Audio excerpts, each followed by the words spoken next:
So thank you all for coming. And the way I see it right now, no, we haven't got Steph or Clayman or Jordan or Clay or Andrew or the comeback Andre, but we certainly have a wonderful team you'll be hearing from. Our moderator, Tegan Passalacqua, is a new board member of the Wine Library and already a force of nature. We look forward to your moderation. Thank you very much. Well, first of all, thank you to everyone who allowed us to request your presence on the panel. It means a lot, I think, to me personally, the Wine Library, and everyone here. Thank you, Warren, for accepting the invitation. Diana and I talk a lot about the seminars that we'll have for the Wine Library event, and they've had me moderate, I think, the last 4 or 5. And after every event, we have a kind of a breakdown on how it went. And first thing Diana said, what are we doing next year? This was a year ago. And she said, well, you know, it's the 50th anniversary of Stag's Leap. What do you think we should do? And right away, I just said, what if we had Warren with a lot of the folks that he mentored over the years? And the reason it was really fascinating to me is the 2 men to my left both worked for Warren, and they both decided to send their children to the college that Warren went to. They didn't send their children to Sonoma State or UC Davis or Berkeley. 2 winemakers sent their children to a school that Warren went to. So there was always something in my mind that, what was it about this guy? I know the legend of Warren Winiarski, but to me, it goes way beyond winemaking. When you have 2 men like this think, you know what? I kind of want my kids to have an education like Warren. So that was kind of the impetus originally for the panel. And then it just kind of came together, a broader representation of people who had worked with Warren and learned from Warren, and Warren's commitment to teaching and training people.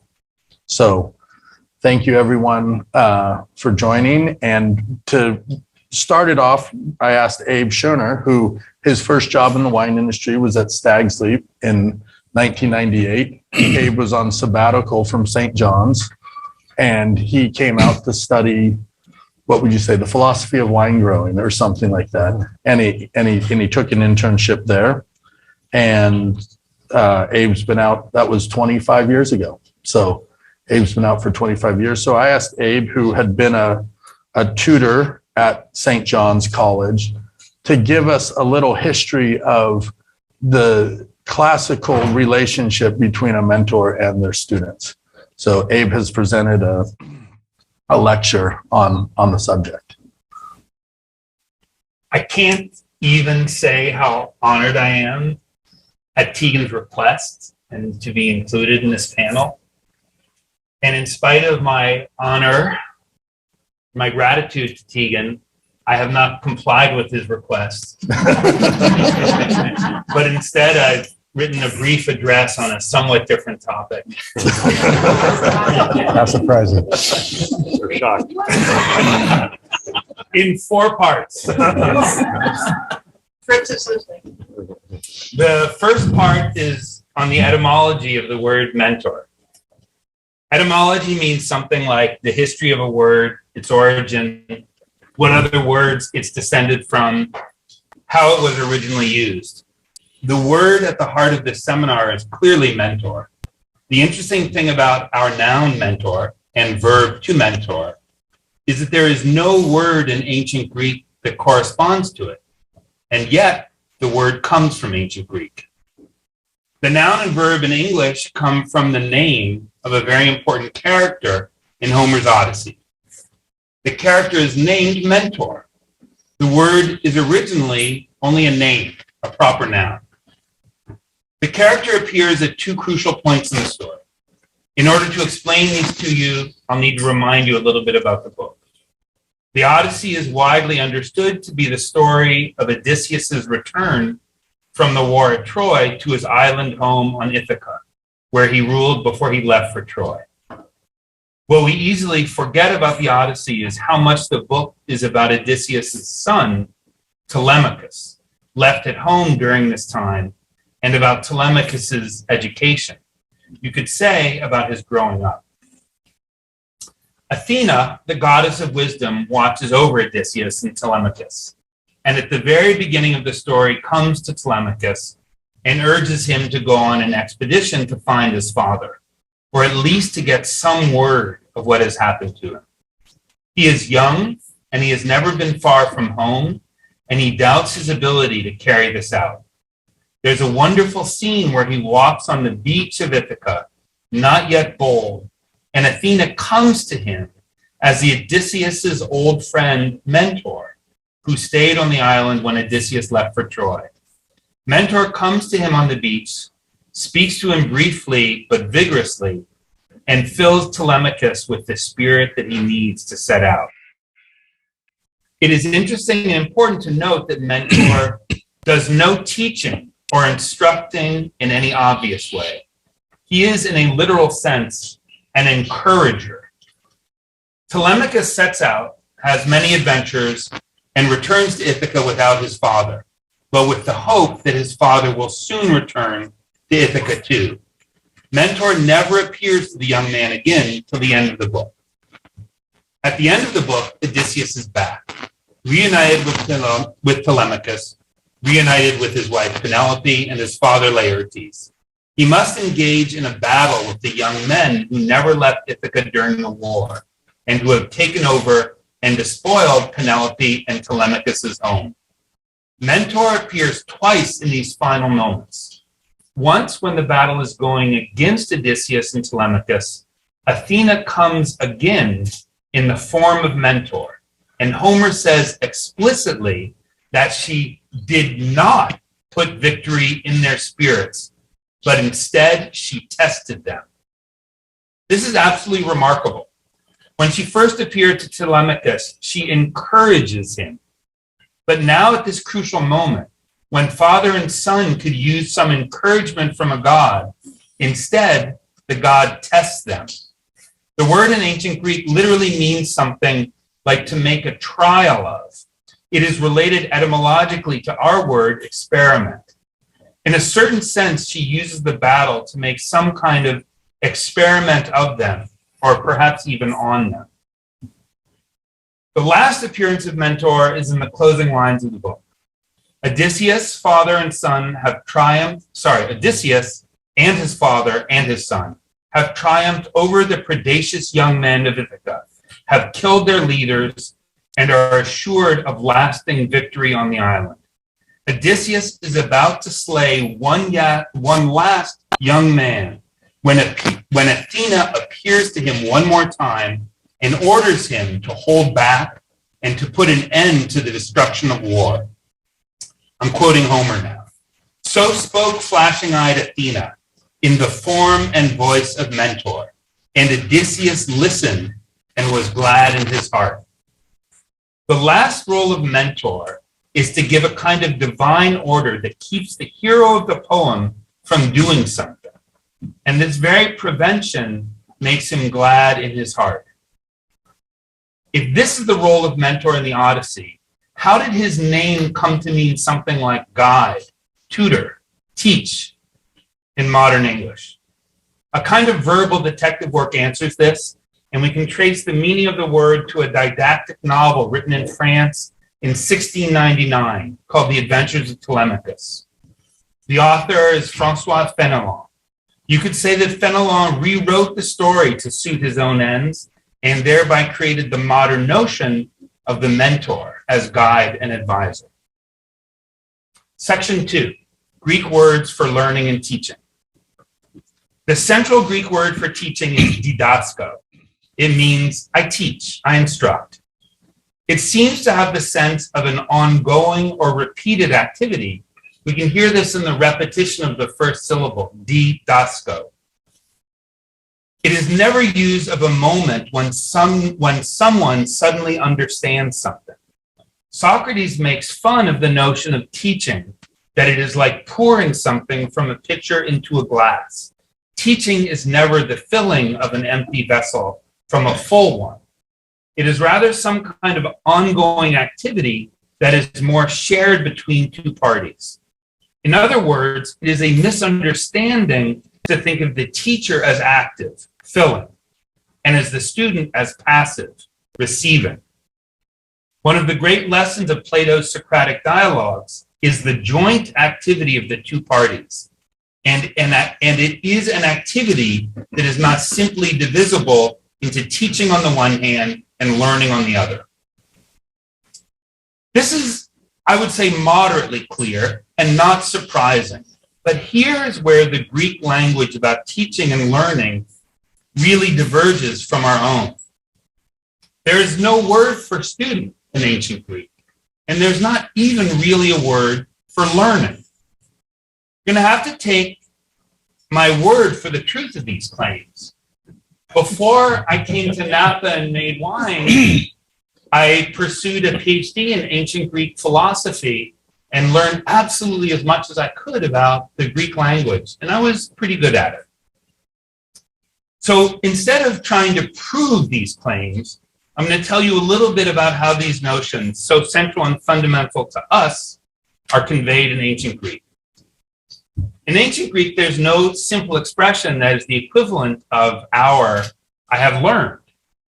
There's a very interesting expression in Greek tragedy used when the hero finally understands their terrible predicament. They say in ancient Greek, "Arti manthano," which means, "Oh, now I understand."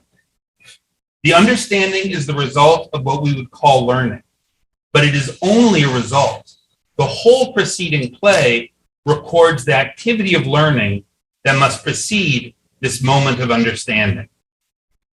There is in ancient Greek a word related to manthano, mathetes. This is a word that comes under rigorous Socratic scrutiny and is used somewhat sarcastically both by him and by others.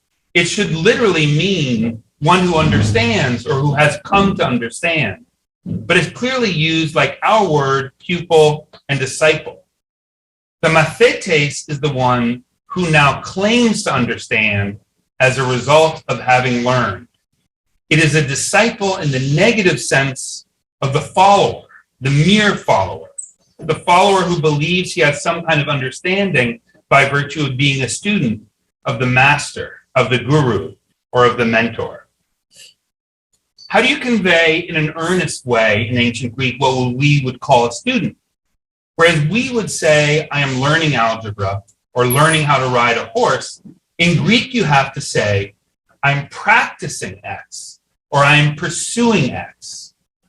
Or you can use the same word that Homer uses of Athena when she tests Odysseus and Telemachus.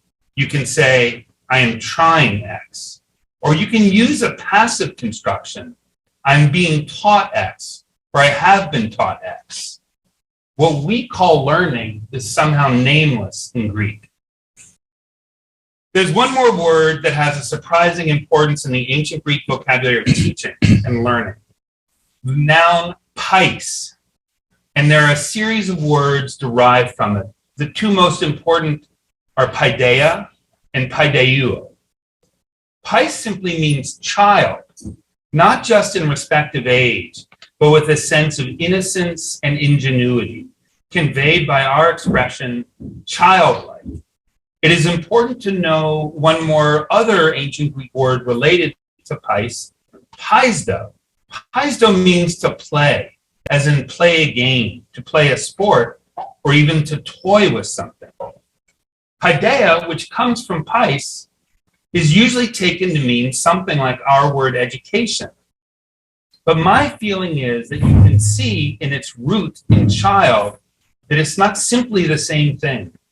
Paideia is more like playing. And by emphasizing this, I do not mean to exclude learning from play and vice versa. I mean just the opposite. The ancient Greek word that is usually taken to mean education is inseparable from play. Section 3, the distinction between flute playing and house building. At the beginning of his masterwork on ethics, Aristotle draws a distinction between two kinds of human activities, flute playing, and house building. Many important lessons flow from the examination of these activities. What is central for me at the moment is the following. In playing the flute, the activity is an end in itself. The excellence of flute playing is inseparable from the activity itself. What is right and wrong, good and bad about flute playing exists only in the playing itself. House building is very different. As much as we might enjoy or celebrate the activity of building the house, it is very difficult to separate that activity from its result, namely the house itself. Similarly, it would be hard to point to or praise excellence in house building if the resulting house itself were shoddy or unsteady. The goal of the activity of house building thus lies at least partly outside of the activity and in the resulting house itself. These two kinds of activities have a very different relationship to time. The activities that are ends in themselves exist only in the present and have no persistence beyond the moment of the activity itself. The activities that aim at some kind of creating beyond the activity, activities like house building, aim to create something that persists beyond or outside of the activity of creation. Even cooking, that aims to produce something that is consumed immediately, has an end outside of the cooking itself, namely the dish to be served.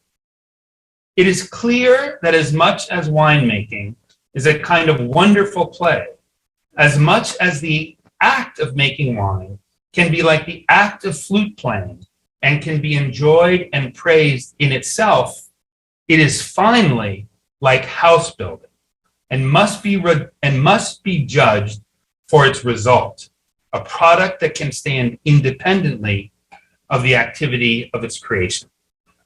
Fourth and final section, the moral nature of winemaking. I'm going to tell one story from my own personal education. I have learned from everyone on this panel in one way or another, and from Warren himself. But only one person could be called my mentor. Tegan reminded me a few days ago of a story that I once told, central to my education as a winemaker. One day a long time ago, I was supervising the bottling of a client's wine. John Kongsgaard, my mentor, had introduced me to the client a few years before. By a total coincidence, almost like the visit of a god, John happened to be at the same winery when we were doing the bottle. Each of us had projects at the winery, totally distinct from each other. I brought a bottle to him off the bottling line. It was a Napa Chardonnay, a wine that I had learned to make from him. The wine was visibly cloudy through the antique green glass. John looked at the wine. Then he looked at me. "This is a mistake," he said slowly. Then he looked away from me. "Your mistake," he concluded with a dispassionate certainty. The teaching of the mentor takes many forms. Thank you all so much.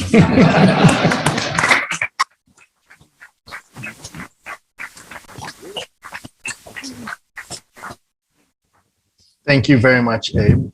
Now, Warren, I think you have prepared some comments on the essentials of mentorship. You have, did it turn off? No, it's there. No. Will you please speak to us on what you consider the essentials of mentorship? And I'll do it briefly. Dr. Schoener.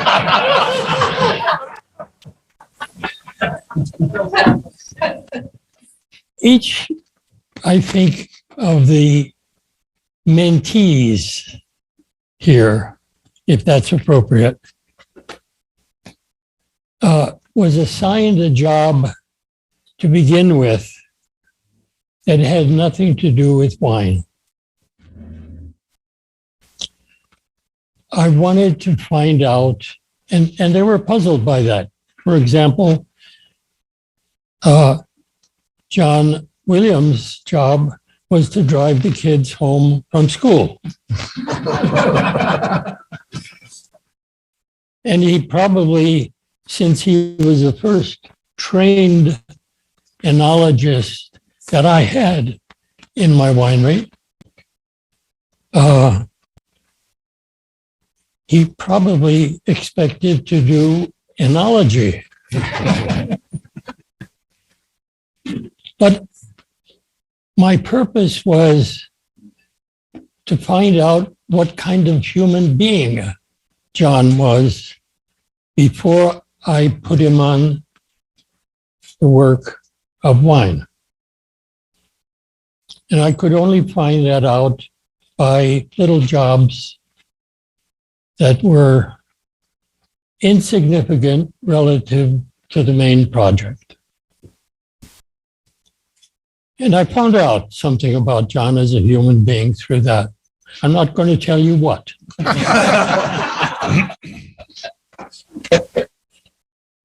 He might refer to it himself. And I think it's important. Little things are important, as I discovered from reading about the training of Marines for the most exacting jobs in the Marine Corps. Special forces were trained, and they had to make up, in their first training, they had to make up their beds, and they had to make them perfectly by regulations.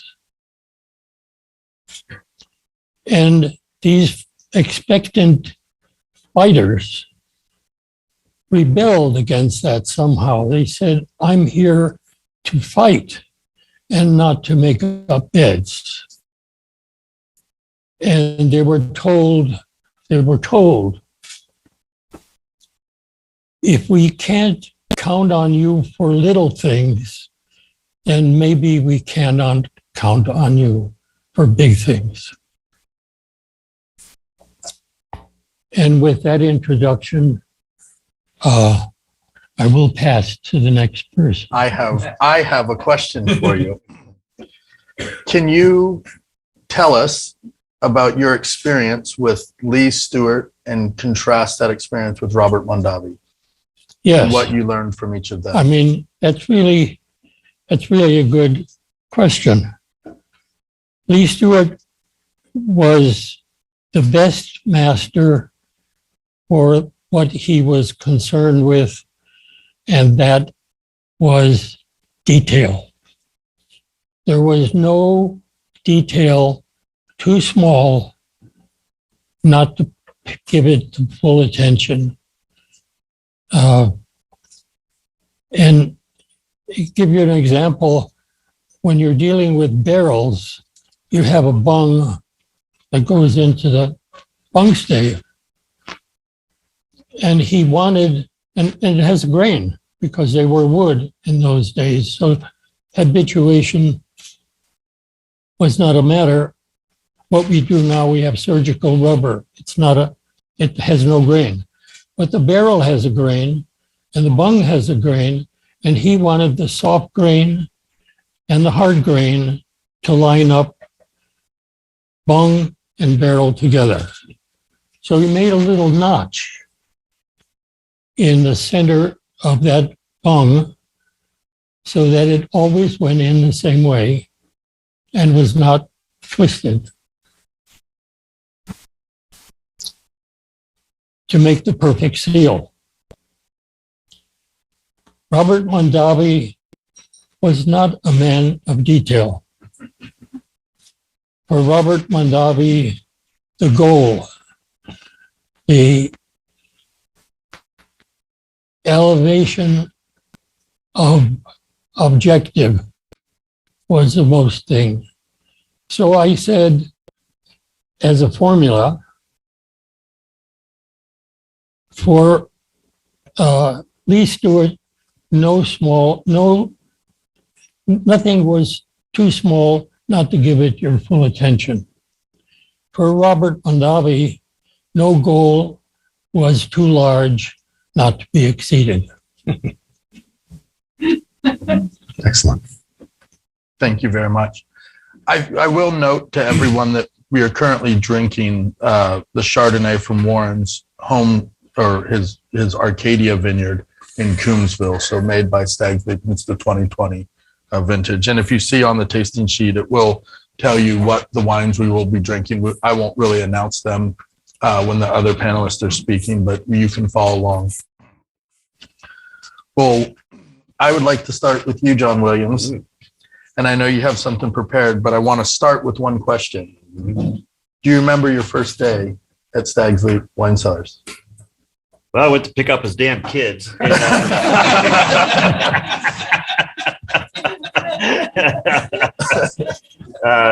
But you may be referring to another incident which happened slightly later, but within the first week. And had it happened first, he probably would not have let me pick up his kids. Now that I remember that, because I came to work and Warren came rushing down in his little orange Datsun and said, there's a labeling machine over at Inglenook, and it may work for our line, and I want you to go over. He handed me a tape measure. He said, I want you to go over and get the height, depth, and width of this, and I expect you to be back in 45 minutes.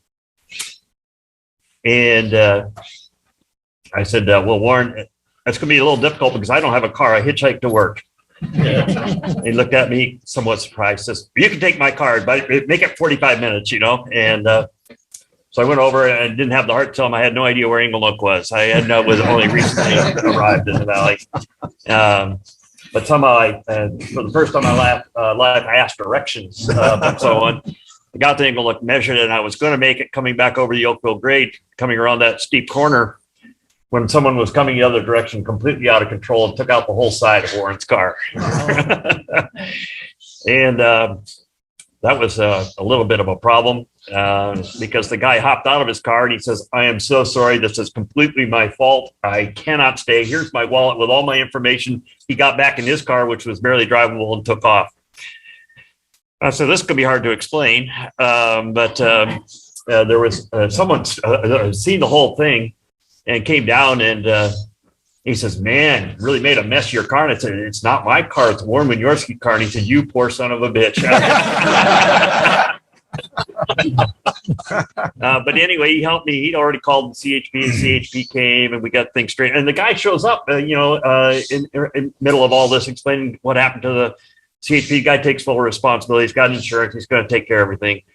And 2.5 hours later, I get back to the winery with a destroyed car. And I think Warren let me go home for the day. Maybe the week. Maybe that was it. I don't know. But anyway, the next week he said I could come back to work and still let me drive his kids back from school. I think that was very patient of him. So I assume that's the incident you're referring to. Well, just like just if you remembered what it was like going to the first day of work there. What you were feeling, what kind of was going through your head. Well, this was all a whirl. It was this week, actually, 47 years ago that I arrived in Napa.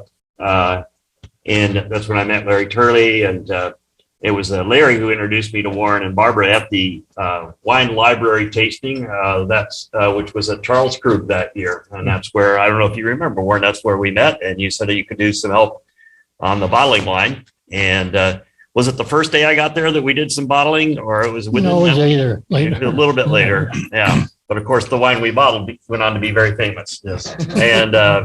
And so I worked at. First of all, you're talking about details. And by the way, Abe, you said most of the stuff I was going to say, so thank you. I was thinking of Lee Stewart and Robert Mondavi and realizing that Lee Stewart would not have written his notes with his glasses on, only to leave his glasses up in his office. And so his notes being therefore rendered unreadable because his glasses aren't here. Yeah. Can I help you, John? Yeah. 1.5? Yeah. 2, actually. I'm older than you. I don't know if any of you have read this book, Creating Classic Wines in the Napa Valley. It's actually a transcript of an oral history that Warren did with Ruth Teisner. I don't know what you think of this book, but I recently read it again it's a transcript of the early days of Stag's Leap. And if you haven't read it, it is compelling to say the least. But as I was rereading it, it gave me pause because it made me realize I would Stag's Leap at 1975 and 76. Can we say pre-Paris? And I didn't realize until I was reading this book how early that was in the history of Stag's Leap. Yeah, I didn't know it was in this form because I know it only in the transcript form. Yeah. See it, man. Well, there's stuff. It's the internet. You can look this stuff up, and you think, So, and I don't think I knew when I was working at Stag's Leap, how early it was, how stressful it must have been for Warren and his family, because any of us who've started our own businesses know that when you're first starting, you don't know whether people are going to buy this wine. You got investors, you got all this, your family, all this critical, you just don't know what's going to happen. And it must have been, and I guess I sensed that now. I remember the tension, probably, Warren, that was in your life at that time. You didn't know whether this grand experiment of you and Barbara's and your family was going to be a success.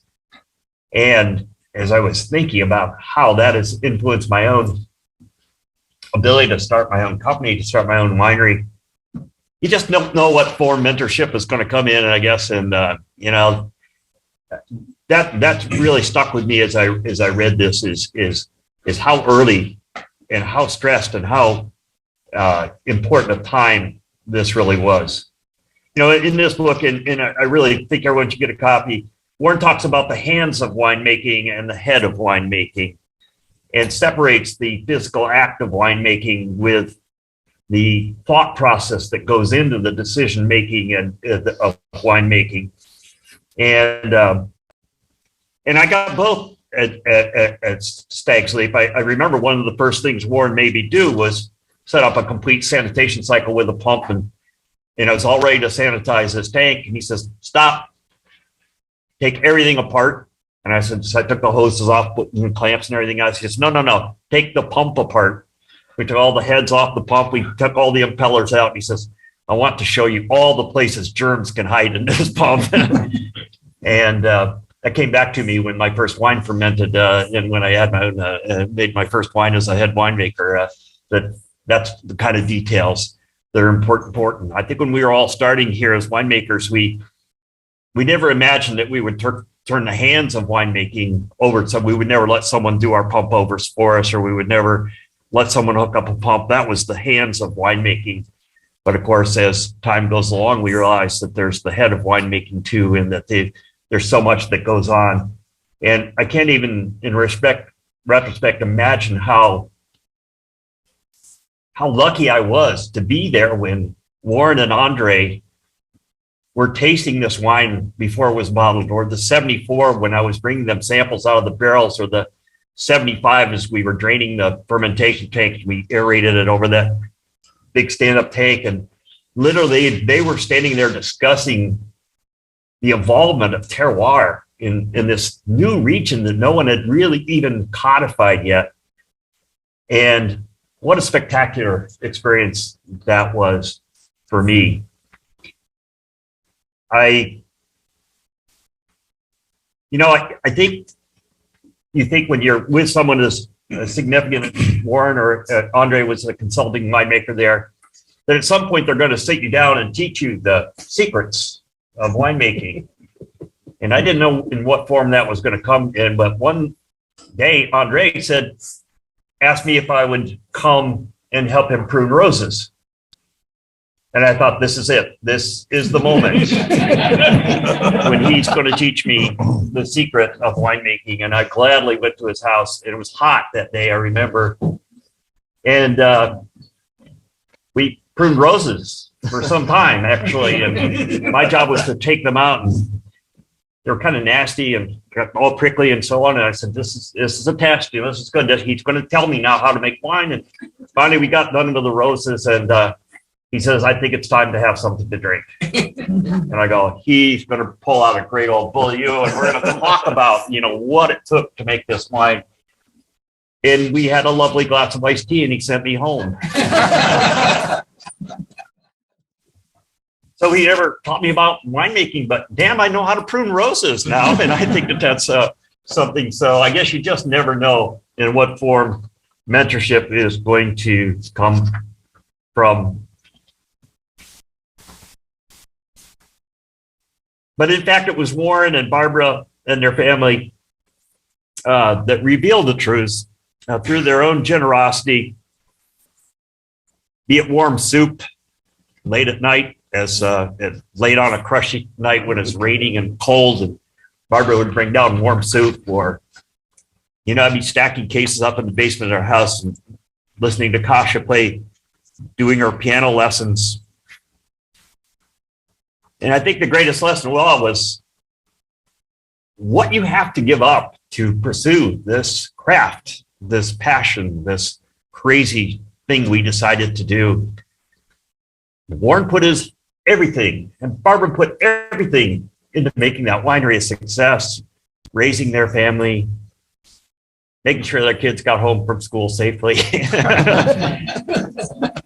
And that's what sticks with me the most, is the depth of passion and the commitment to cause. And I will never forget that. I know at some point, all of us are going to be thinking about our own legacies. It comes with time. And I wanted to finish by saying this, is that at some point, Warren's story is going to be told. It's inevitable for all of us. And my deep regret is that the first 3 paragraphs of that story are going to be about what. And I'm not 100% sure that's how this man or how this family should be measured, quite frankly. Their work in preserving this valley is so significant that it should be the title piece. This man almost single-handedly discovered and brought to life, with a nod to Nate Fay, the idea that this place, Stag's Leap, had a character of place so distinct that it couldn't be from anywhere else. And they were discovering that in the cellars at Stag's Leap during these early years. And that should be, if not the first paragraph, the second paragraph. And the mentorship that he's done, because I know we're not the only hands that are trapped up in that plaster up at Stag's Leap. There have been so many more. We could do this 3 times over with people who have been so profoundly influenced by you and your wife, Barbara, Warren. And with that, I'll close. Thank you very, very much for being my mentor.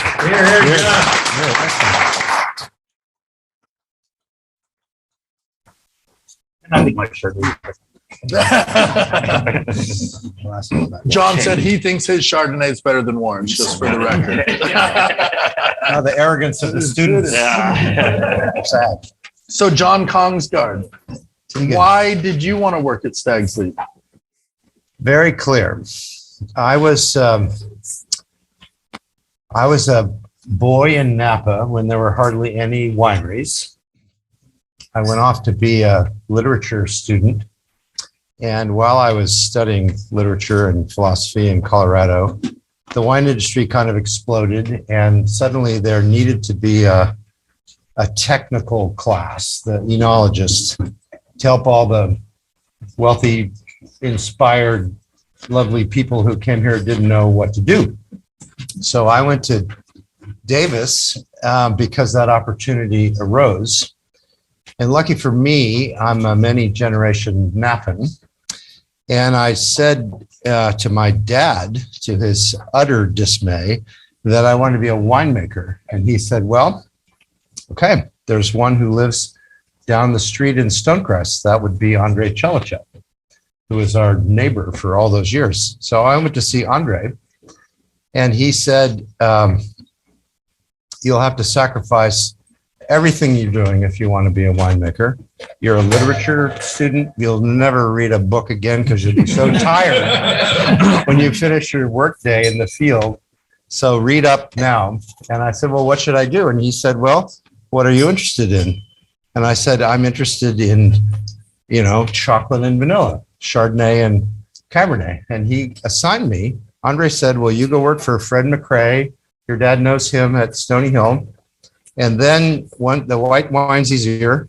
And then you go work for Warren Winiarski. I thought, wow, simple. So I did exactly that. Lucky me. So that's how I had the good fortune to, let's say, be guided to Warren. And I don't actually remember. Well, I do remember. John got me the job. We were Davis students, and he had been Warren's victim, as we called ourselves in those days. That's another word for mentor, I guess, is the whip cracker. Anyway, we were grad students at Davis, and John said, you might have the temperament to work for Warren. And I thought, I don't know if that's a compliment or what. Anyway, so I got my nerve up and asked Warren if I could be his crush fellow. And that's how that began. Yeah, lucky me.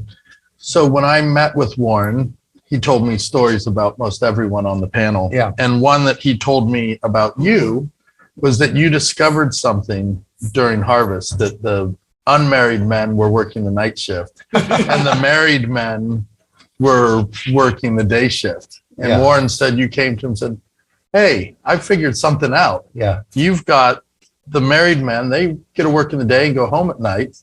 He said, if this stays the way it is, I'll never be a married man. That's true. So I have And Warren told me his response to Yeah. you was, read Dante. Yeah.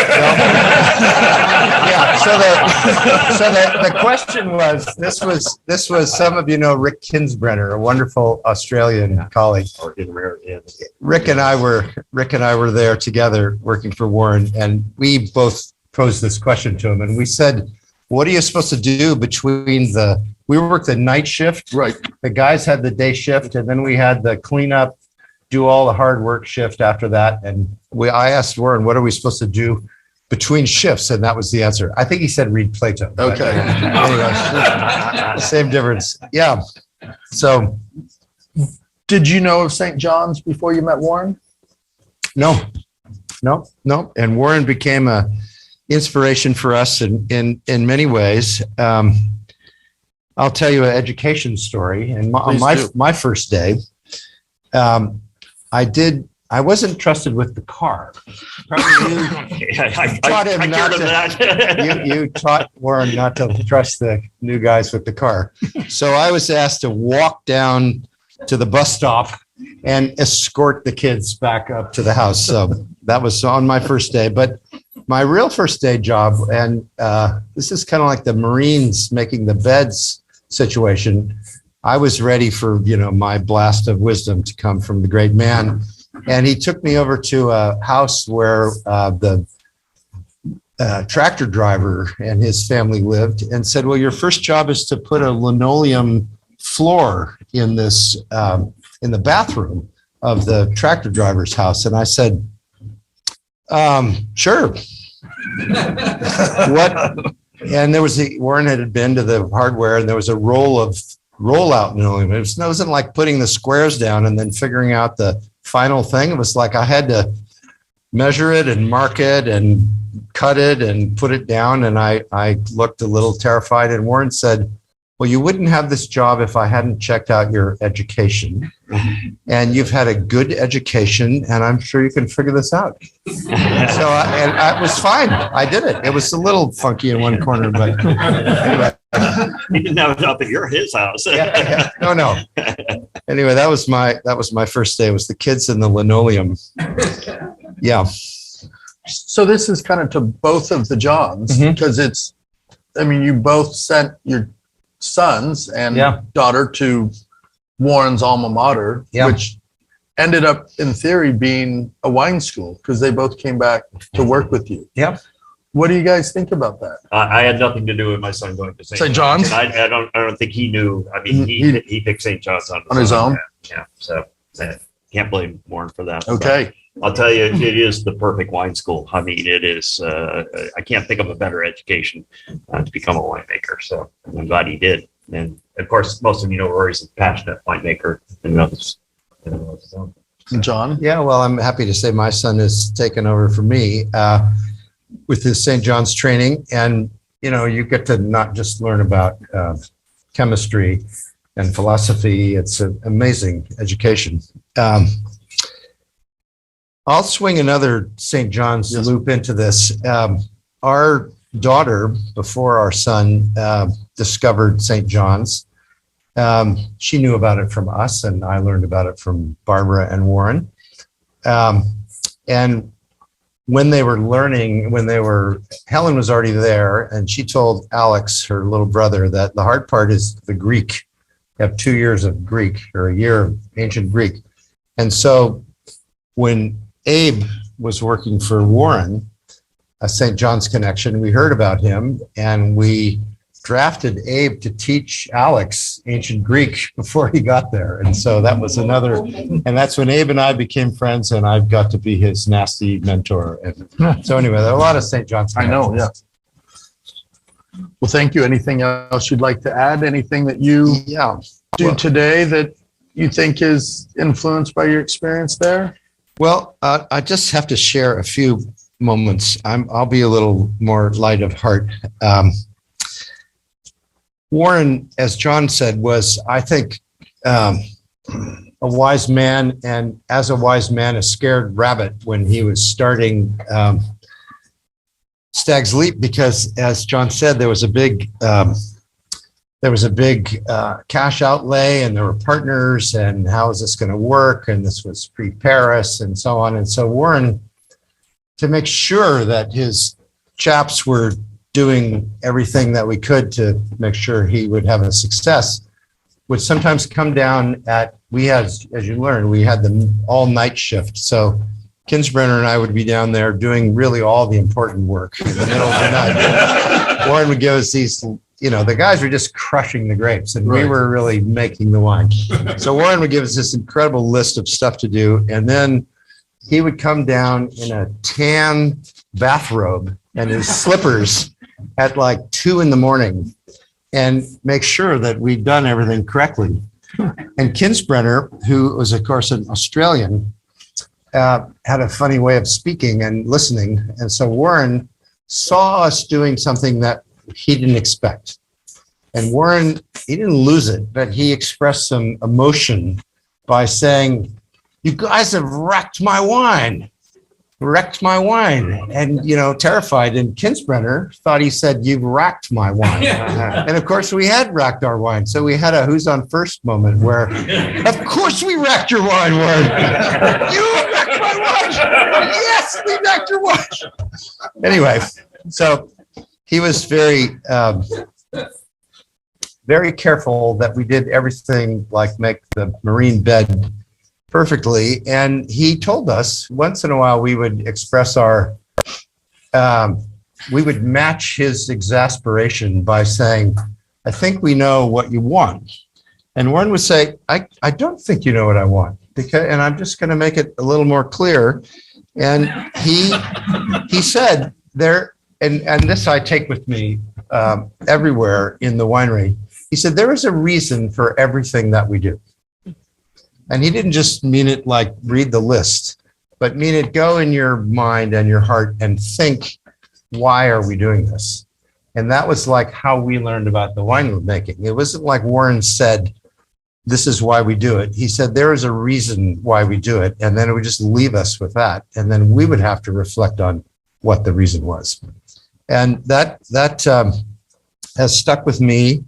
I can tell you it's 45 years that I've had the pleasure of this friendship. And we have really kept it up through music and kids. And it's been a marvelous thing, a really great thing for me. And I had, I think, the greatest honor of my life as a winemaker and a mentee and a mentor when I was visiting Warren a couple of months ago. And he said, I have someone to recommend for you to be your intern in the fall this coming year. And I thought, oh God, Julia did this to me once. And, you know, I was really obliged to hire her friend. Turned out it was a great thing. But anyway, I was ready for like, oh boy, who's this going to be? And Warren said, I would like to come and work for you for the harvest. So pretty great for me to have that come around to me. I have one more little, maybe two anecdotes to say. So there was this whole thing about how you're going to find a wife, and you know, this whole problem of Plato and the middle of the day. But I can say, Warren, that I can thank you in some ways for my Maggie, because my marriage proposal was on the crush pad at Stag's Leap. She came with an ultimatum, and I had a bucket of pumice in one hand and a hose in the other hand, and I said I figured out how to ask her that day. So you did get me a wife, Warren, and a good one. And a good one, yeah. And I would say also about Warren that he always listened in a way as if he were our students when we were working. And like Andre would come around, and this was in the days when you drained the red tanks before dryness. And that was a whole way of being, and lots of decisions followed that we didn't understand. And we were all, Kinsbrenner and I at least, were Bordeaux heads. And we said, what about maceration, Warren? I mean, why don't you leave the wine in the tank for 30 days after the end of the fermentation? And he gave us a good answer, and then always came back and said, well, what do you guys think? And we always had a discussion. It was very inspiring to me that instead of top down, we had always Warren asking the students, what did we think, and accepting our kind of impertinent challenges in a very gracious and wonderful way. Thank you.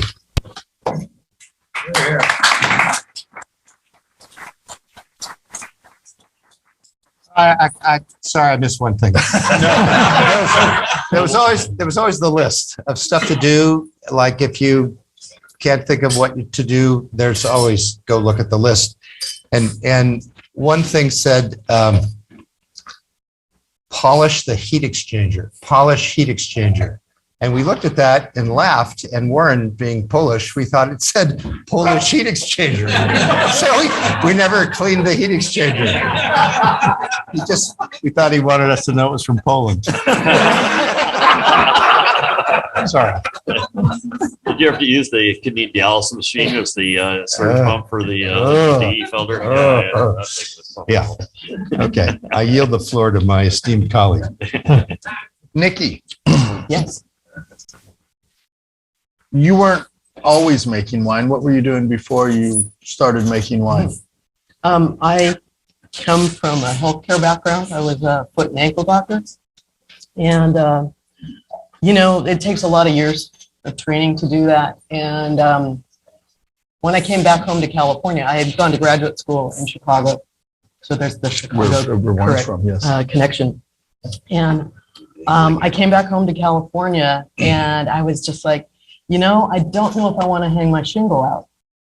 There was something inside of me that I enjoyed the art and the science, but I just felt there was something that was like not hitting me in my soul. So I took my bike and packed it up and went riding in Europe for 5 months and camping. And along the way, I went to every wine growing region in France, and of course up to Belgium for the beer.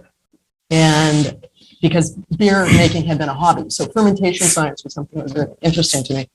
And I was sitting on the Atlantic coast in Bordeaux, drinking a white Bordeaux. I couldn't tell you who the producer was, at that time. It was like, this is just delicious, right?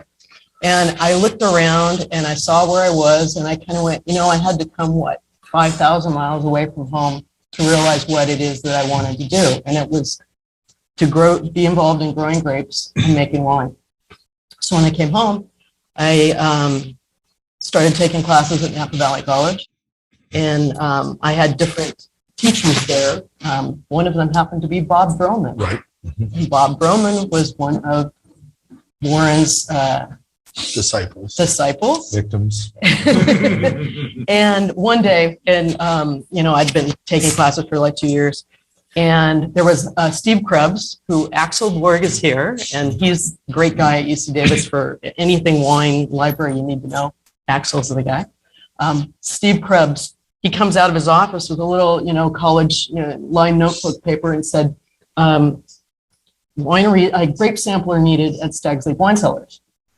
I saw it and I went, well, I'm at that point in my training, the didactic portion, that, okay, I need to, jump in and see what it's really like at the local scale. So, I asked Bob Broman, I said, Bob, what do you think? What do you think? And he was like, well, here's the thing. You have a background in science and everything like that, and that's great. Go.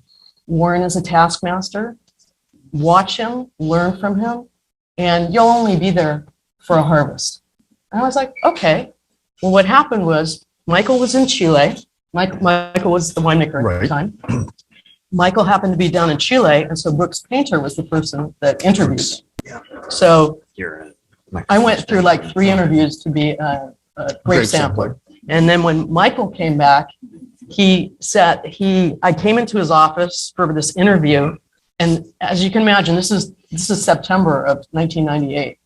And Michael's phone's going off, his radio is going off, his landline's going off. And I'm sitting here in the office and I was just like, wow, this is just like being in an OR. There is stuff happening all the time. This is awesome. And Michael's like asking me all these questions about, quality and grape growing and this and that, because both he and Brooks were putting me through the paces before I would ever meet Warren. And so I think I probably went through four interviews for the grape sampler. And one day I get a phone call and it's Brooks again. He's like, we really like you to come back in for another round. Right. And I just said, at this point in time, I was just like, okay, I'm probably cutting my own throat. But I just went, my background, I have an undergraduate degree, I have a graduate degree, I specialized training. If you don't think I'm qualified for a grape sampler, please let me know, and I'll go back and do more.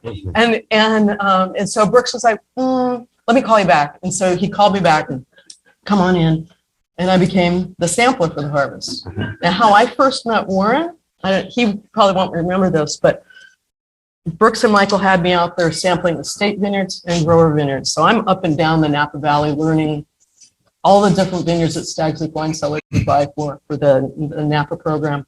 And then, to sample in the estate vineyard was like it's a super treat, because it's looking at a painter's palette with Cabernet. And at the time we had Merlot and Petit Verdot. So it was this really, special place to go into, to walk into, to know the history of those 2 vineyards. And I lost my train of thought, sorry. But just what happened was I had been out, it was hot, I come back to the winery and I was like just dehydrated. And I was like, I gotta get some ice water. And so I go up to the break room in building 3 and I go up there and it's like, you're sweaty, you don't look so great. And so I open up the freezer, I grab some ice out, and of course a few pieces fall on the ground. And I'm like, oh, shoot. So I go to look down, and there are the shoes that I'm looking at right now.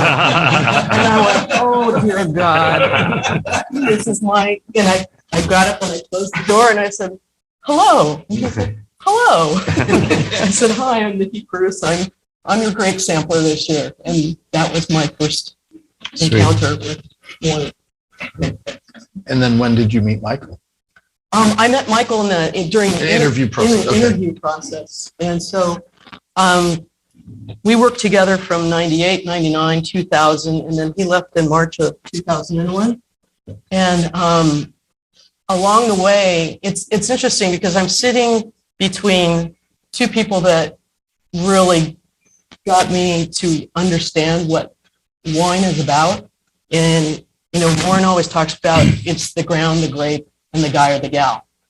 And it's just like, it's not hammering you over the head like, okay, here, take this test, do this. It's like, it becomes, it's almost like part of the DNA, of becoming a winemaker. It's like Michael was get from behind the desk and get out in the vineyard, because I was all concerned. I was like, I got to put the work orders together for people. And, as I progressed in my career at Stag, Cellars, I was writing work orders and, I was enologist and assistant winemaker, associate winemaker, and then finally got to be the winemaker, a long interview process. But it was a fantastic experience. I don't think if I had gone to any universities, because if I had gone to Davis, or no disrespect to anybody that's taken that approach, but these two gentlemen have given me the world. It's just a phenomenal experience, and meeting people, opportunity, learn to persevere.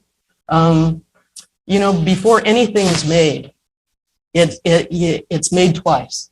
First, it has to be a thought, and then you execute in creating it, in becoming a thing. And that's when you work for Warren, oftentimes you would go up into the office, and on his desk there was a little table tent, little saying that always said, expect it to be pushed back. So you knew the first time you went in, Expected to be pushed. whatever it is you're going to talk about or discuss, it's not going to be an automatic. There's not going to be a rubber stamp. You have to come in with a cogent argument and plead your case, and then expect to get pushed back and come back at it again. But I think my era there was we had just started going into the caves. The cave system was built under Michael and Warren. And I got there when we put the first vintage of wine. It was after the 98 vintage. And I started putting things in, and I got to see Warren make there's the round room, the great room, the Foucault's pendulum, all of these amazing things that are all thought-provoking, beautiful things to look at, but they all have symbolism in the making of wine. And as one day when we were in the office having a conversation, we were talking about the caves and talking about hygiene in the caves and wine hygiene, the hygiene of the facility. And he said to me, do you know what the importance of the caves are? And, I'm thinking, is he asking me from a technical standpoint or is this more philosophic? And so I gave my technical answer at first. And then he said, think about it. The wines go in there in their inchoate state. And I was like, oh my gosh, we're going back to SAT prep. and he said, think about it. You're putting those young, not fully formed wines in the barrel. And then in the center of the cave, there's the round room, and there's the Foucault's pendulum. And he said, that pendulum is going back and forth, and it's marking time. And as you walk in, and as he walks in, and anybody walks in, that wine is transforming. It's becoming more fully formed. And so I always take that with me in any wine that I make, or being out, being involved in this whole industry, is that it's a continuum. It's something that we're, I think, really lucky to be a part of. And I wear my Stag Leap pin proudly because it's, part of who I am. So thank you. Thank you. I have one complaint. I didn't get any of Mickey's wine while she was talking. So if someone could okay. Thank you very much. Sure. Françoise. Don't Your ask first, me about the first day. no, I don't remember. no, I'm not asking you. I was so nervous. Well, you remember that. What? You remember that. Yes. But your first full-time job in the wine My industry? full-time job, yes. And how long were you I there? went to Davis, spent a year in Bordeaux, and then came back, did a harvest job in the valley, and then went to work for Warren, actually Wine Cellars, in '87. And why did you go there? because I was interested in making Cabernet from a single vineyard in a state property. Just the continuum of it. The purity of growing grapes and making wine in one spot. And I really, that estate model rang true while I was working in Bordeaux. It's very different around the world. Here, you buy grapes, you custom crush, there's this incontinuity. But estate properties are the things that are of interest to me. You're, And I wish before I had gone to work at Stag and Cellars for you, that I had taken a course in the Socratic method. And I just feel intellectually, I'm so far behind all of you, but I never knew what the Socratic method was. I knew that Warren would come in, his office was on one side of it, the lab was in the middle, and then the break room and the offices. And he would just come in and ask these questions. It's like, where is that coming from? Just the most esoteric questions. So we had all of our, I was hired by Lynn Penner to be in the lab full-time or part-time and part-time. So we had this cabinet of all these different fining agents, and one of them was charcoal. And we would, we would play around with certain things. We would always act on them, but we would get to know the tools of winemaking. And he saw this charcoal, and he started asking me about, well, why is charcoal used? And I said, well, to take out color and aroma. He goes, well, have you read, Pliny's book on husbandry? If a rodent should fall into your tank, you must retrieve the rodent and burn it and add the carbon back. I'm all, oh my God.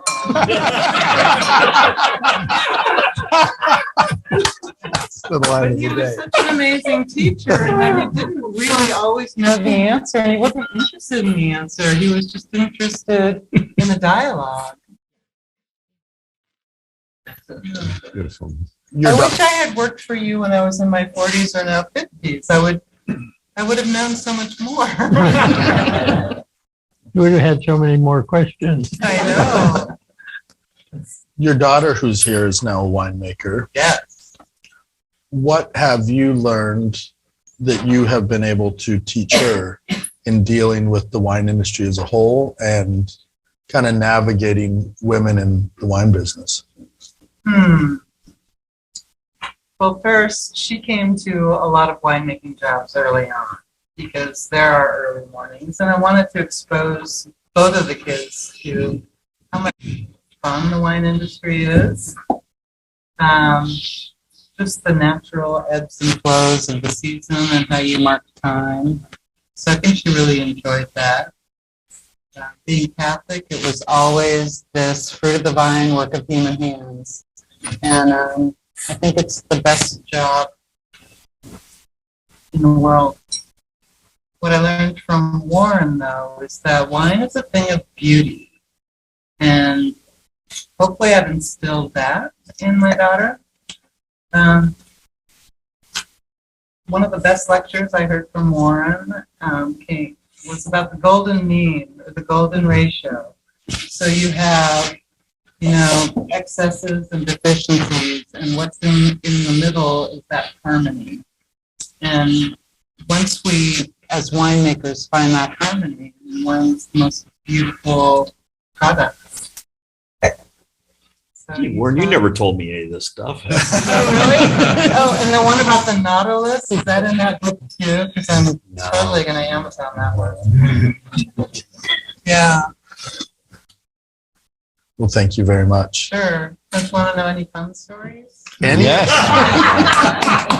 Go, girl. The most Pour fun some more wine. stories was Stephen, who came out to the crush pad Son. very early in the morning, and he had hoisted his VW on that big gondola hoist. Do you remember that? It was awesome. I wish I took pictures of that. The attention to detail was unbelievable, and not just in wine, in everything. The tasting room floor, and that was building 3, right? There was it was flagstone from Arizona. and how you and Barbara had arranged the tiles so that all of the veins kind of flowed. Yeah. Mainly Barbara. Mainly Barbara. Yeah. You were a dream team. She got tennis elbow from carrying them around. Where do they go best? Yeah. She did that in the great one as well. Yeah. Well, thank you. Michael, are you ready? Always. So the final panelist, and Warren had told me that you were his most experienced winemaker when you went to work for him, and you worked the longest. And one of the things, what was your last day like working for Warren? Very painful. I had told Warren, when I told Warren that I was leaving, I think I said I would be 8 or 10 weeks notice. And to make sure that all the blends were done, that everything was, actually I told him, you and I will go through denial for a couple weeks. And then we'll tell everyone else and they will go through denial for a couple weeks. And then we'll get everything together. There I go again. We'll get everything together and we'll wrap everything up. And I had never worked so many hours those last 2 weeks. I left my desk on March 4th, which was a Sunday, at 1 a.m, and I was at work at Opus the next morning at 8 o'clock. And I went back to Stag's Wine Cellars every Wednesday for about 8 weeks or so to finish up all the blends because I didn't want to leave them undone. So the last day was very hard, but it took that 8 weeks of going back, those 8 weeks going back every Wednesday to really come to grips or to terms with, it was a transition. I became a butterfly. So a similar question I asked Warren. Can you talk about the difference between Warren and Andrei Chelichev? You worked with them both? Yeah, Andrei was, Andrei first, he came back to Beaulieu, and he was with me half day a week. We'd go to the Vineyard. He always wanted to start a BV5, which he struggled to get the board of Beaulieu, the family, to purchase. And so I always went there with him. I actually would pick him up I'd pick him up at home, and he and I would have coffee and biscotti. For context, can you tell us what BV5 is now? BV5, it's across the street from Acacia. It's in Carneros, because he believed in Carneros. So anyway, I would go, have coffee and biscotti at his house and we'd talk about 40 minutes. And we would talk about what the two of us would do to make Beaulieu great again. And then we go to the Vineyard. But the first couple of times, he was very complimentary. Oh, this is really fantastic. You're doing a great job. And I remember at BV5, I stopped the pickup and I turned it off. It was the end of our session. And I said, I don't think they're paying you a lot of money to be telling me what I'm doing well. I think that you're supposed to be critiquing me. And so we started to talk about that. And he said, you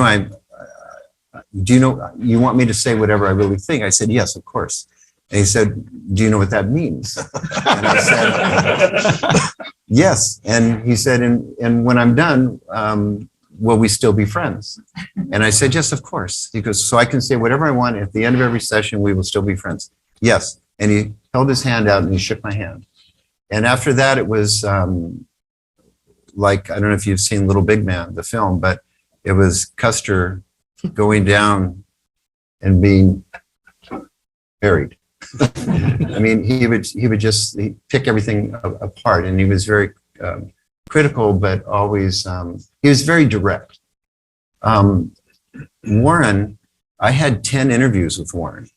The shortest was 2 hours long. The longest was 4.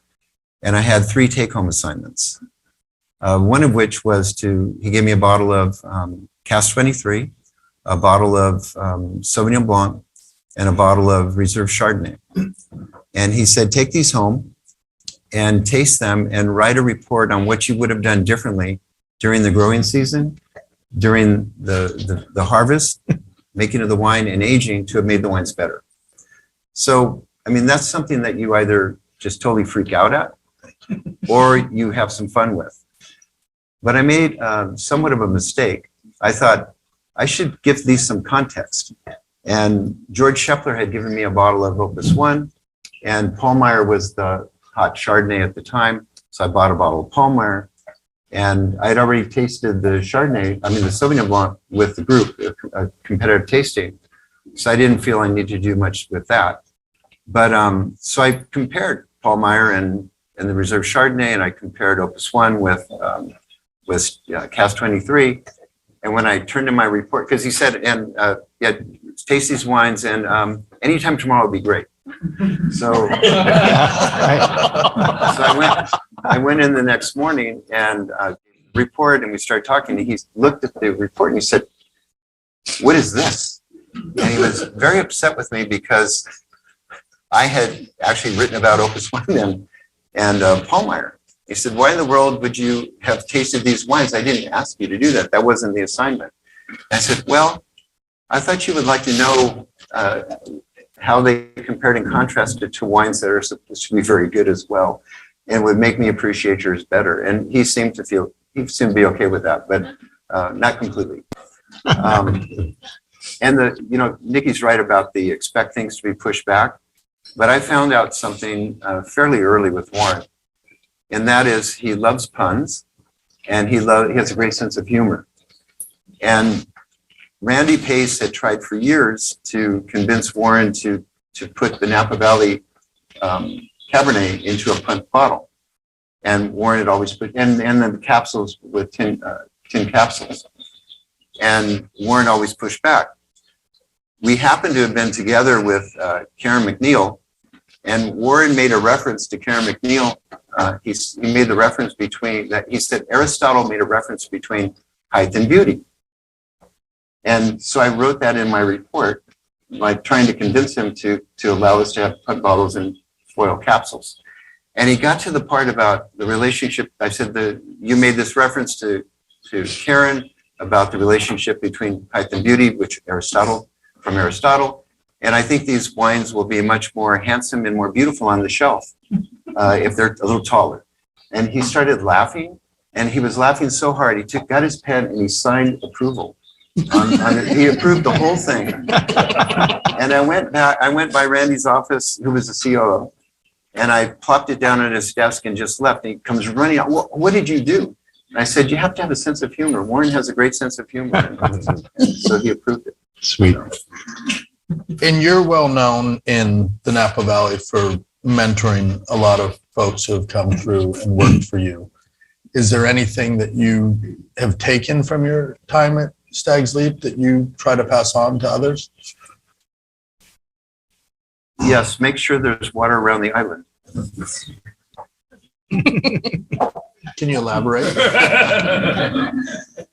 So I was also doing vineyard management. I started in March of 2001. And Warren said, I know you've done viticulture and you started making wine at King State, but you're only going to be doing winemaking here. You'll be involved with some principles of viticulture and strategic planning, but you're not going to be involved in the vineyards. I said, okay, that's cool. And August of that year, the vineyard manager left. And so I took over, and I brought 3 candidates to Warren that I thought were exceptional. But Warren always would find something. He'd find a crack in everyone. And I think that he was happy with probably 2 things, because I love viticulture, I love vines. And I think he was happy that I was working well with the team, but also he didn't have to pay a vineyard. Yeah. None of us mentioned that part. But anyway, so one time we were doing something a little bit different in the vineyard. And I went up to the house, and he asked me, "Is everything going well?" And I said, "Yes."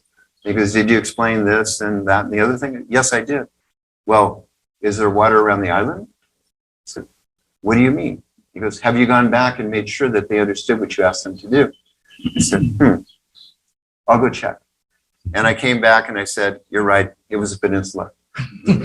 So I use that a lot, you know, that make sure everyone understands, you know, why, how, repeat it back to you, and then go back again and make sure that it was understood.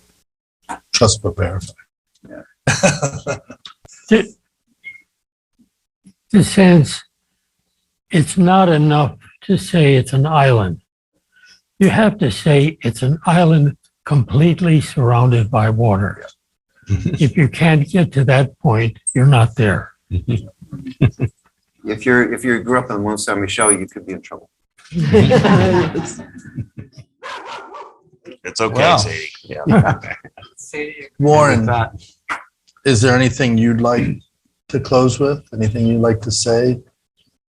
I'm very proud of these people. Sweet. They all live wine. They all, the hand part, the head part, and the heart part are all together. Thank you. Thank you. Now, if there are any questions for any of the panelists from the students out here, would anyone like to ask any one of these panelists a You question? need the name of the book that John does. Creating Classic Wines in the Napa Valley. So it's one of Ruth Teiser's books. And she did oral histories, not just on wine, but kind of on all things California. There are a lot of printed, if you really want to get geeky with Axel over there, the oral histories going back to, the Martinis and, just about Sebastiani's. They're really fascinating books to read. So Ruth, it's Teiser. And there's a Is whole. that a University of California publication? It is. It is. Most of the original ones are blue and they're a bit bigger. I think the project was sponsored by Wine Spectator, right, Axel, to print them? We have them in the Library, yes. collection in the San Diego Public Library, and they're among the most frequently used. They're truly amazing. I mean, she is kind of California's top oral historian. It's available on the Internet Archives. Right. Any questions for any of the panelists? They're so shy. I know. They're all, don't be afraid of Warren. We all made it. Yes. He won't answer. I have a question. I'm curious, questions do you offer what you've done in your to be sure that not only you do that for people, but that they do that process. Let's go down the line. I think that's a great question. And, from what I'll say about this is that most of the wine in this valley's actually made by hand by our Mexican-American community. Let's be honest, all of our cellar people, all of our trained staff, all the people who work our vineyards. And my mentorship has turned towards working with that community. My cellar master, Pablo, for 38 years is now our production winemaker. His daughter is now our assistant winemaker, a young Hispanic man who was working in our vineyard crew. I sent to Napa Valley College, and he's now an associate winemaker with us. So I'm working mostly with that community, and I can't even tell you. I think anyone who is here is in the wine business understands how hugely important it is their role here, and we need to elevate them and mentor them, that community. So that's a particular part of my deal. I don't know what you would add. Yeah.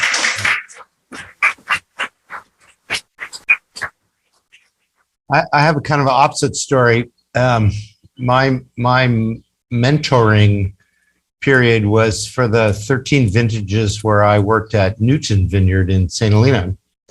And a lot of my colleagues, it's pretty early days, but a lot of my colleagues would find somebody, often from the field, who were part of the barrel washing team and say, I've got a future for you. Come in here, and then you get a stable crew, and you keep that crew like John has for 30 something years. I took the opposite view and said that I would like to have kids I needed a seasonal crew at Newton of 4 or 5 people. And every year I would go over to Davis and put the shingle up and get 4 or so people to come over. And so I had an absolutely unstable cellar crew. And I would keep people for just one season. And they were all assigned, okay, you're going in the cellar for Chardonnay, you're the vineyard person, you're the Cabernet, et cetera. And then we had, I made a big deal out of having the lunch table where everything would stop, come up to the office, and somebody had to go in the cellar and get a wine and try to surprise me. Like, what do you think this is, boss man? And then we would debate it, and I would embarrass myself. And so I had the pleasure of each year for 13 years having 3 or 4 bright kids from Davis who would come, and I spent a lot of time, unlike Warren, where John and I were like, can't you just tell us something about winemaking? No, we're just going to, prune the roses like Andre, or, take the kids More to school. linoleum. Yeah. Anyway, so I made a big deal out of going through what we did every day and having the kids, the Davis students, get the full explanation, even if it made me late for dinner. So that was fun. And I have a whole family tree of wonderful people who have gone on to take the secrets and make their own lives. If you stay around long enough, for 20, 30 years, we want to do this with you. Yeah. I hope so. I think based on having a medical background, when you train in those fields, a lot of it is see one, do one, teach one. And so I came into the wine industry and grape growing with that kind of mindset. But it really, I think it really focused, working with Michael and Warren, was that you always had interns that wanted to come from around the world to work at Stag Wine Cellars. Pretty, just like people want to come to Opus to work, because it's like really great vineyards and attention to detail. But and so you would go through and interview those folks and see what their interests were and where they wanted to go. But you always take the time with your own team, because I would grab a couple guys out of the cellar and go, come walk in the vineyard with me. Let's go spit in our hands. We would each take a block and say, and go from one side to the other. Everybody's in a different row. And I would tell them, I want you to sample the berries, chew them up, spit the seeds in your hand. When we get to the end, we're all going to hold a hand up. I learned that one from Michael. And then you look at the ripeness of the seeds. And so by showing the people that you work with, as John was saying, is that you have so many people that are, we had a lot of people from Michoacan that worked in the cellar. They are your family. They're the people that are going to get you through the hard times during harvest. And when I would have the interns coming from, the academic interns coming in, I'd say, look at all these people around you. This is not their first dance. This is not their first rodeo. They are a wealth of information.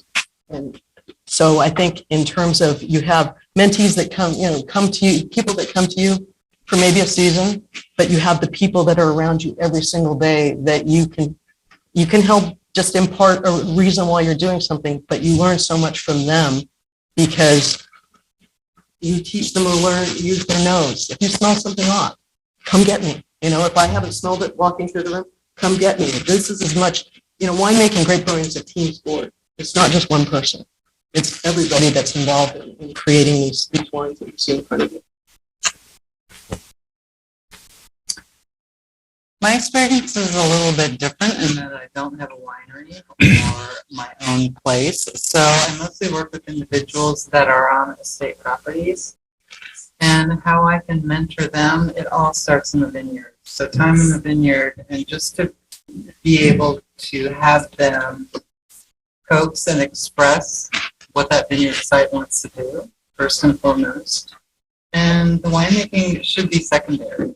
So what Warren taught us with SLV and Bay is there's a purity and a beauty in a natural that should be expressed. And wines are a thing of beauty, and they're to be, wine is to be consumed, not just tasted. So I always look for that balance, that freshness, and these are all words that we didn't used to talk about. We're talking about now, because we've strayed a little bit. But to be able to pass on that wine is a thing of beauty. What more is there? Michael? So, when you go to work every day, you have a plan of what you're going to do, but it never actually follows through. And so my interviews, I'm the last to interview candidates, and I have a Zen garden. And there's a couple people in here who have been through this. And the Zen garden has some rocks. Those are obstacles. You have the rake, and it's a period of time in your life, and temples that are goals. And the first thing I ask the person is to explain that. I say, do a timeline of your life. I want you to identify obstacles, challenges that you had. How did you overcome them? There's a bridge that is like somebody who gets your resume from the bottom of the stack to the top. It doesn't get you the job, but gets you noticed. And then goals. And to watch people, the look in their eyes, the way that they explain this to me when I come back is, it's an exceptional experience that I go through. I think that if mentors don't learn perhaps more from the people they're mentoring, they probably haven't done their job. And then from that, we hire interns, and then the internship is that's the long interview for me. And then Opus seems stable, but there's a constant evolution, and it's really cool to watch an intern go through an internship, and then put them in a position, and they're always challenged. To challenge them to go reach a little bit further than they think they can. And they have to all the workers have to, whether it's the vineyard or the cellar or the lab, they have to teach each other and make sure that that's the best way to learn, is to actually teach somebody what you learned. So, Thank you. People go through that. It's amazing. And Abe was also an intern the same year Nicki started at Stag's Leap, another grape sampler. At times, right? There was one. I was a subordinate grape sampler. Right. They sent you to Cookie's place, right? Nicki and I talked about that. You've mentored plenty of people, not just in education, in life, and in wine. Do you want to add anything? My somewhat academic talk was a gesture to the tradition that I feel like I inherited from John, who inherited it from Warren, and it all flows from St. John's in a very interesting way. And this is how I would, in a way, sum it up. And it is exactly what I'm trying to pass on. And that is that the activity that we share with the people that we work with has two sides. And one side is constant inquiry. There's no laying down of rules. There's no memorizing things and spitting them back. And all the anecdotes about Warren point to that. There's another side that's very interesting that is also part of the St. John's tradition, and that is athleticism. The whole thing is a struggle and a contest, and it involves your body as much as it does your wine, your mind. And one of the most interesting things I learned from John on the crush pad at Luna was that it's a seminar until you have to finish the race. and then you finish the fucking race. That's what I pass on. Yes, sir. The one word that I haven't heard too much tonight, but we would all agree with is Warren was a visionary. He saw it early on before anybody else, the potential, the obstacles, etc. What we have done before has brought us here, and we are incredibly successful. I'd like to hear what Warren says about what the future brings us. Well, let me be brief. It will have different challenges, but there will be challenges. To keep the activity of making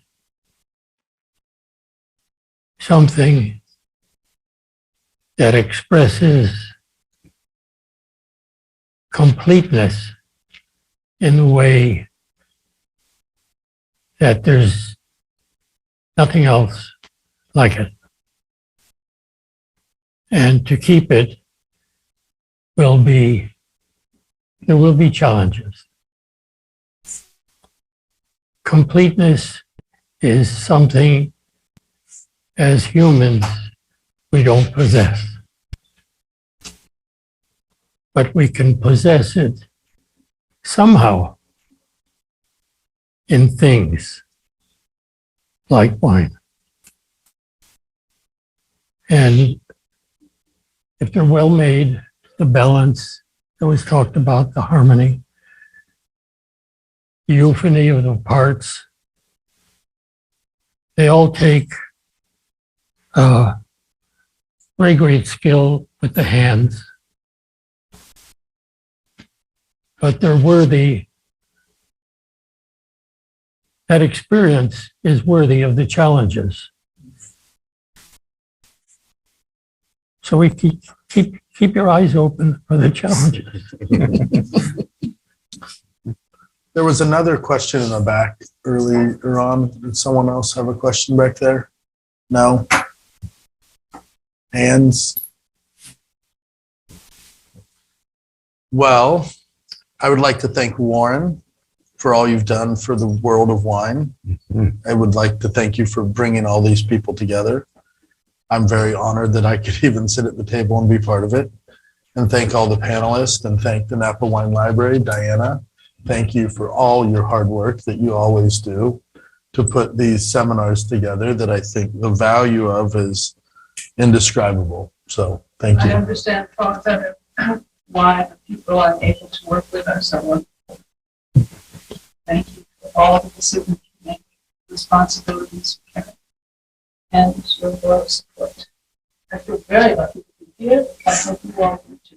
Thank you. And I believe there are still tickets for the wine library tasting this Sunday at Silverado Country Club. And if you haven't been, it is the best tasting in America. Whoa. It really is. It's the best tasting in America. Sunday. It will be. Yeah. So, Great.